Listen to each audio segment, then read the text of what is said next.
Hello, it's Denise. Welcome to Up the Potting Shed.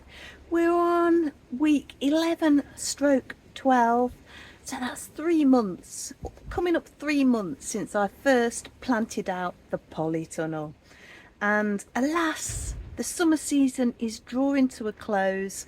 We're way into the start of autumn here in northwest Cumbria, and it's really time now to start thinking about autumn winter crops, and I'm getting the polytunnel ready for that. Giving it a good clean up, and I've popped in some kale, and I'm about to interplant with some leeks. I've already put some kale in, and I'm kind of interplanting them around the tomatoes, and these leeks are just going in higgledy-piggledy really. And my idea is, if these are still growing and I need to put tomatoes in, thinking spring already, I'll have room because the tomatoes can go in the positions they're in now. The ground's quite tough. I'm having a bit of a job getting a deep hole for a leek, but just about going in. Despite my best efforts, something generally goes wrong with my leeks. I sowed these in plenty of time. They've been in a lovely little area, but I've left them too long. They should have been in some time ago. So once again, I'm going to end up harvesting quite small but beautifully tender leeks. I'm fine with that. The purple sprouting broccoli is doing marvellously considering it's been ravaged numerous times by caterpillars. I'm picking off as many as I can, and I also get a hose and give it a real blast. They fall off and they don't seem to recover well enough to be able to crawl back on. We'll see whether I get to harvest any. Only time will tell. I'm getting a regular supply of cucumbers, but not the glut I was hoping for. Yet another lone butternut squash and no male flowers. It's just, the flowers sit there. They do absolutely nothing. They just don't open. I can't bring myself to pull this up though. This is the other butternut squash I'm growing too. This is the one that's coming up and over the arch. Got a tiny little squash there, but again, no sign of any male flowers ready to open. So I've got Christmas potatoes, basil I've transplanted from the ground. It wasn't doing any good down there, but it seems to be liking a pot up on the shelf better. Who knew? Here are the carrots. I'm going to plant some more Chantenay carrots. Still harvesting my cayenne. And here is my lovely strawberry planter that I'm using as a salad planter. And there in the background you can see my peppers. My peppers in the ground look like beautiful healthy plants, but each probably only produce 1 or 2 really nice big peppers. Well, that's no good for me. I want a bigger crop. So I'll definitely continue the regime of peppers in small pots next season. One of my absolute favourite tools for weeding. Really nice long handled oscillating hoe. It's absolutely fabulous. I do have delicate joints, have arthritis, and this enables me to get around in an absolute jiffy and do the weeding. Quite nimble. I find I can get in and around tomatoes.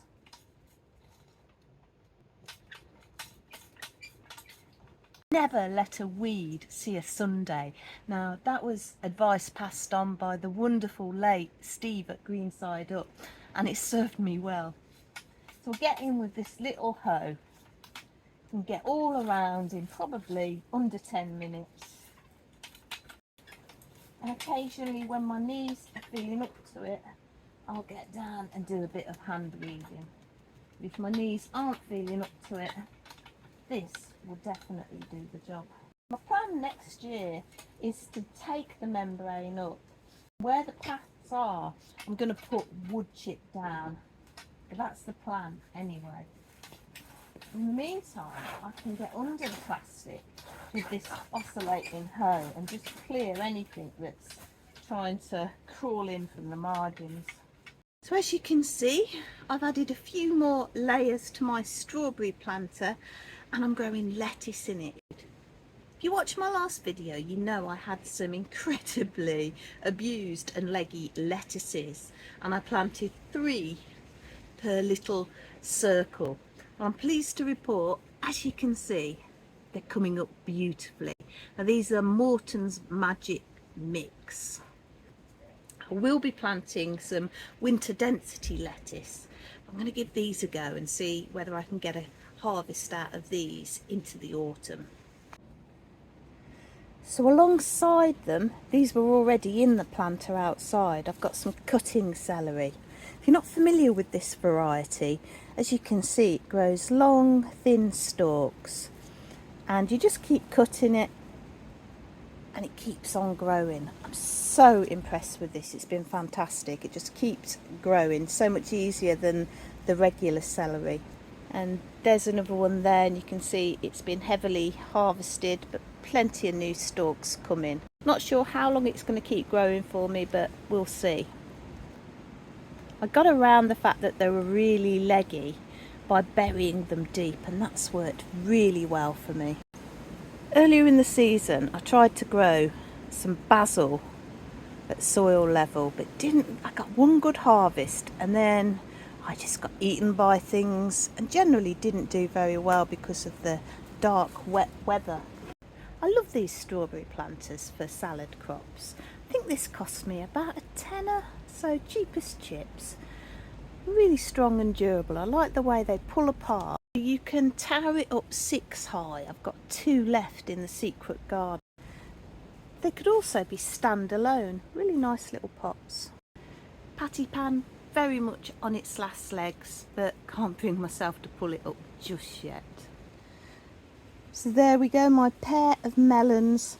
My entire melon crop for the season are still holding on in there. But look how delicate that stem is. I'm thinking I probably need to make something to support it, and then I'm thinking a pair of old tights and hang it from up higher just to support those 2 melons. I mean, I've watched Charles Dowding and he doesn't support his and they do just fine, but that is such a slender stem. All of the heartache of growing these 2 melons, if it drops off because the stem can't support it, well, I'm going to be devastated. So you may remember I had a couple of cantaloupe melons growing up this arch. Well, they weren't doing anything. They were Minnesota midget and a watermelon, so I decided to pull them up, and instead I've moved one of my patty pans over and also courgette. Actually,